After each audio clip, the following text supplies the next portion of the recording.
Hey boys and girls, it is our last day of our creating our nonfiction book.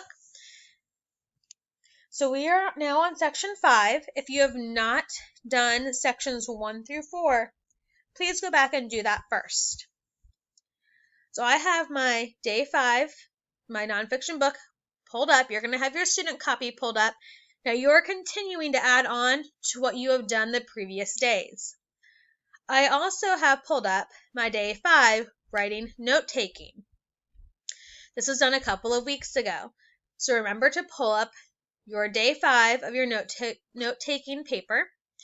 If you need to, I would recommend going back and rereading the book that you read, or if you watched it online, to refresh your brains since we haven't done this for a while. Now, I remembered the last session, I forgot that we did a section 5, so I'm going to go back to my table of contents. And where I put glossary, I'm going to change that. So this was about differences of frogs and toads. So I can change it here. I could put frogs versus toads, whatever you want to put for your section. Between frogs and toads. Then my section 6 is going to be my glossary.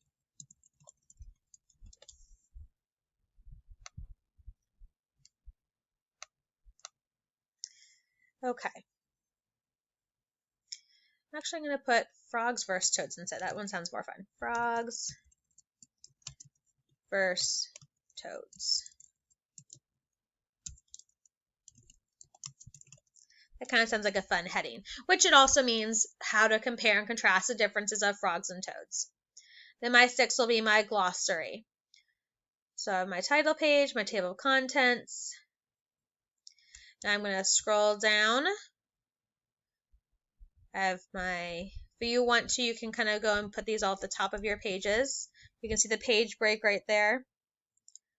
So I have section 1 was my habitat. Section 2, lunchtime. 3 was how frogs grow. 4 was about adaptations.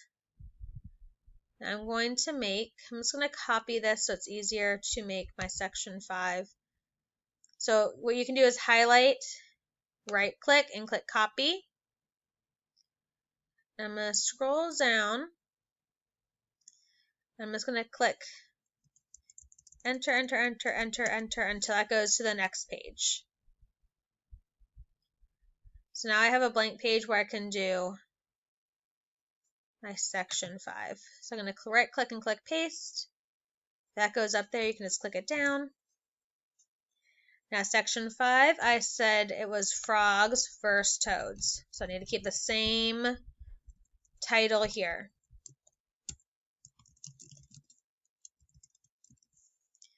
Now it can be different from what you did for your notes because you might want to make it more fun in your book, but make sure it's the same kind of topic what you're talking about.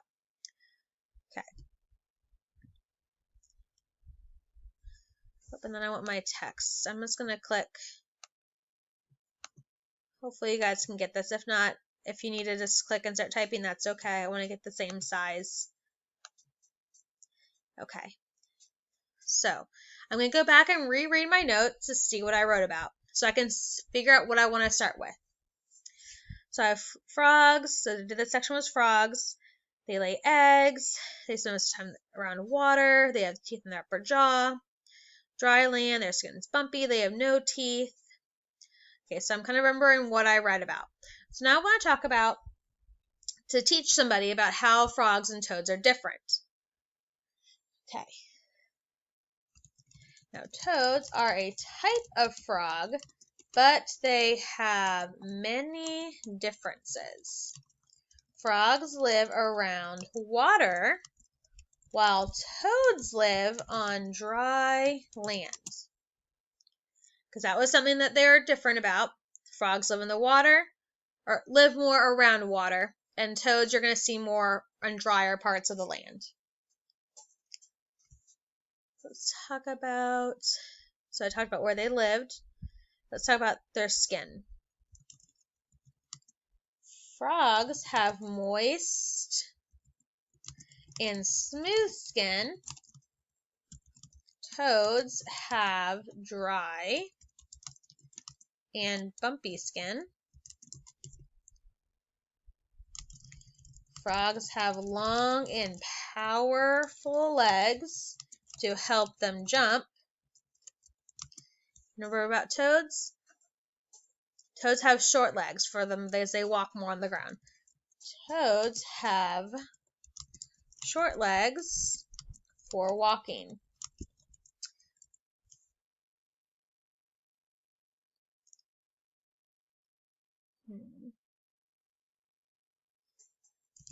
Did you know frogs have, I'm going to do a question, have teeth in their upper jaw?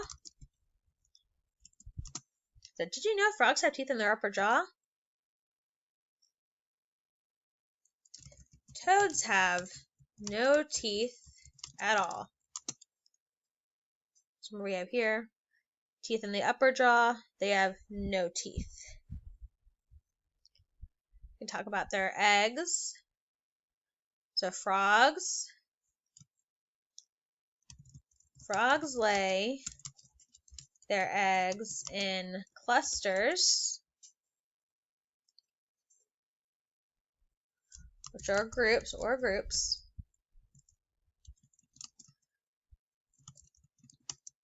Toads lay their eggs in chains, where they were in chains or like a long string or a long string. Okay, so I'm going to start kind of coming to an end of my sentence, my paragraph about how they're different. I have lots of good facts. I gave more than 2 or 3 details about how they're different.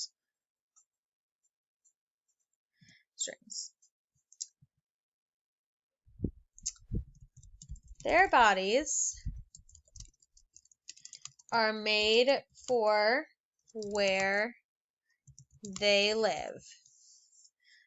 So that's going to be how I end it. So I'm going to go back and reread it. Toads are a type of frog, but they have many differences. So right there, I'm telling you that we're going to be reading about how they're different, frogs and toads. Frogs live around water while toads live on dry land. So right there, I'm telling you different places they live. Frogs have moist and smooth skin. Toads have dry and bumpy skin. Frogs have long and powerful legs to help them jump. Toads have short legs for walking. Did you know frogs have teeth in their upper jaw? Toads have no teeth at all. So there, even though I asked a question, I was giving you a fact in that question. Because I'm thinking about the other books I read, like Scholastic books and Gail Gibbons. Sometimes they ask questions in there. They have those little fun fact blurbs. Frogs lay their eggs in clusters or groups. Toads lay their eggs in chains or long strings. Their bodies are made for where they live. So I gave lots of good facts. I told you how they're different things about them, about their skin, their teeth, where they live, even about how they lay their eggs. Now this one didn't have any bold words in there, but that's okay. We had a lot in the other sections. Now if I scroll down, my glossary kind of got moved down. If you want, you can move it back up just by clicking backspace. Just make sure you're following that page break right there. So now by this time, you should have your title page. Whatever animal you're doing, you can title it however you want, but make sure it's on that animal, your name, because you're the author. If you wanted to add a picture about your animal, you can. Your table of contents. Each section should match the title of the page when you scroll down. And you have your glossary. Now for each section, you're putting that title there, that section title, indenting, and you're having at least 5 sentences, if not more. Now some sections will have more and some will have less. As you can see, the one we just did, I had a lot more than I did in habitat. It might be helpful to go back and reread to make sure that yours makes sense. You've added all the information that you learned about, and you have a bold word. Now remember, if you wrote about habitat or where the animal lives, your information should only be about where they live. Shouldn't be talking about their food, what they look like. Okay, 2 was lunchtime. So this is telling me I'm talking about what frogs eat. Here again, I shouldn't be talking about where they live, what they look like, about their babies. I'm only focusing on what they eat or how they eat. Okay, 3 was about how frogs grow. This is where I'm going to talk about their life cycle, their babies, how they become from, if they're in an egg or they are live birth, and how they grow into an adult. I shouldn't be talking about anything else besides how frogs grow. Okay, 4 was adaptations. I'm telling you how frogs live to survive. Do they have any certain parts of their body, what they look like to help them survive in their habitat? Okay, this section, which is the one we just did, frogs versus toads, I'm telling you how they're the same or how they are different. Mainly, I'm telling you about the differences. I said that they are both a type of, it's a frog, a toad is a frog, but they are having differences that make them different from normal frogs that we see. Then your glossary. I want you to have at least 5 words. Okay? That gives you 1 word per section. Some of you might have more words. As you see, a couple of the sections I had 2 or 3 words. Last one I had none. But try to find at least 5 words that go along with your animal. That might be special to that animal. That might be a word someone might not know too much about. Remember, you're writing this to teach somebody about your animal. It's like when I did this, I did habitat. Some people might already know what a habitat is, but some might not know that. Amphibians, adaptations, and algae were new words. Tadpole and gills. So think about words that go along with your animal or words that you use to make them bold. If you have any questions, boys and girls, please feel free to ask. I can't wait to read your whole entire book. I've enjoyed reading all your different sections and seeing all your notes that you took. Now, I can't wait to see your finished products. Please have a wonderful day, and congratulations on finishing your book. Remember to upload your whole entire document onto your assignment when you turn it in. If you don't do that, I'm going to return the assignment back to you, and you're not going to have a grade until you turn it in. So please make sure when you turn this in, you have all the sections done, and you upload it. I can't wait to read them. Bye, guys.